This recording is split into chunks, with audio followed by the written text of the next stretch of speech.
আসসালামু আলাইকুম। আমার চ্যানেলে নতুন একটি রেসিপি দেখার আমন্ত্রণ জানিয়ে শুরু করছি আজকের রেসিপি। আশা করছি আজকে আমি যে সুজির বরফিটা বানিয়েছি সেটা আপনাদের কাছে অনেক বেশি ভালো লাগবে, কারণ এই সুজির বরফিটা খেতে কিন্তু খুবই ভালো লাগে। আমার বাসায় সবাই পছন্দ করেছে, আমি মনে করছি যে আপনাদেরও ভালো লাগবে, সেজন্য রেসিপিটা শেয়ার করতে আসলাম। তো কথা না বাড়িয়ে চলে যাব মূল রেসিপিতে। তার আগে বলে রাখছি, এখনও পর্যন্ত যারা ভিডিওতে একটা লাইক দেননি তারা প্লিজ আমার ভিডিওতে একটা লাইক দিয়ে দেখাটা কন্টিনিউ করবেন। এখানে প্রথমেই আমি 1/3 কাপ পরিমাণে দিয়ে দিচ্ছি সয়াবিন তেল, আর এর মধ্যে দিয়ে দিচ্ছি 1 কাপ সুজি। সুজিটাকে আমি ভালো করে ভেজে নেব যতক্ষণ না পর্যন্ত এর কালারটা চেঞ্জ হয়ে যাবে। তো দেখতেই পারছেন আমার সুজির কালারটা কিন্তু একদমই চেঞ্জ হয়ে গেছে। আপনারা চাইলে এর চেয়েও একটু কালার করে নিতে পারেন, তো আমি এভাবেই রেখে দিব। তো এখন চুলাটা অফ করে দিয়ে পরের প্রসেসে চলে যাচ্ছি। এখানে আমি 1 কেজি দুধ জাল করে 1/2 কেজি বানিয়ে রেখেছি, আর এর মধ্যে দিয়ে দিলাম 1/2 কাপ গুঁড়ো দুধ আর 1/2 কাপ চিনি। মিষ্টিটা যদি আপনারা কম বেশি করে খেতে চান তাহলে সেক্ষেত্রে আপনারা ব্যালেন্স করে দিতে পারেন। আর এই দুধ আর চিনিটাকে ভালো করে জাল করে জাস্ট চিনিটাকে গুলিয়ে নেব, কারণ দুধটা যেহেতু আমার আগে থেকেই ঘন করে জাল করে রাখা। তো আমি গুঁড়ো দুধও দিয়ে দিয়েছি 1/2 কাপ, আপনারা চাইলে এটা স্কিপ করতে পারেন।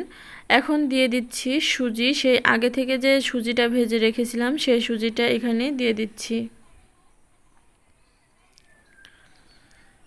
সুজিটা দিয়ে আমি একটু নেড়েচেড়ে নিচ্ছি। 2 থেকে 3 মিনিট নাড়াচাড়া করলেই কিন্তু এর পানিটা একদম শুকিয়ে যাবে, মানে দুধটা।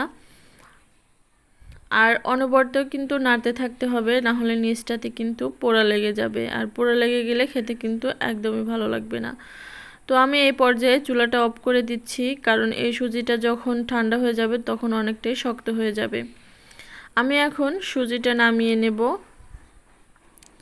চুলাটা অফ করে দিয়েছি, আর এই সুজিটাকে এখন আমি নামিয়ে যে পাত্রে সেট করব সেটাতে এই গরম থাকা অবস্থায় সেট করে নেব।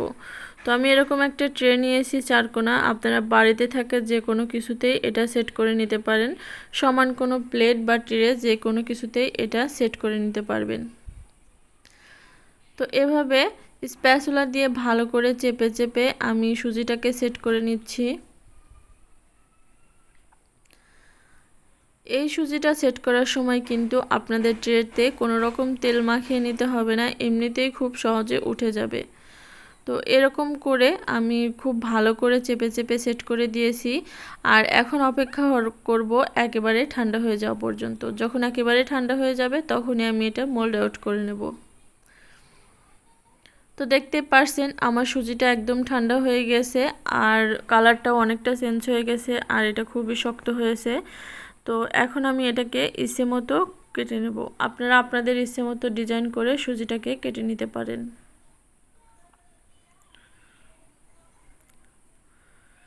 এই সুজির রেসিপিটা কিন্তু আপনারা বাসায় তৈরি করে যে কোনো অতিথি আপ্যায়নে ব্যবহার করতে পারেন, বা বিকেলে চায়ের সাথেও খেতে পারেন, খুবই ভালো লাগে।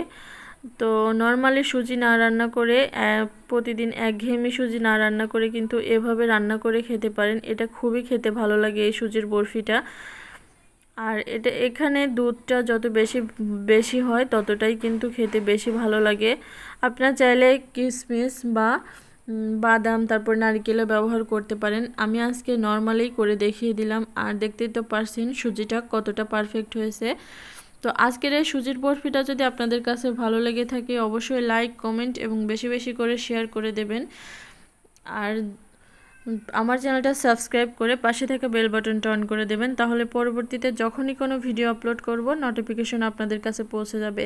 আর যদি এই ভিডিওটা ফেসবুক পেজ থেকে দেখে থাকেন তাহলে পেজটাকে ফলো দিয়ে রাখবেন। তো সবাই ভালো থাকবেন, আল্লাহ হাফেজ।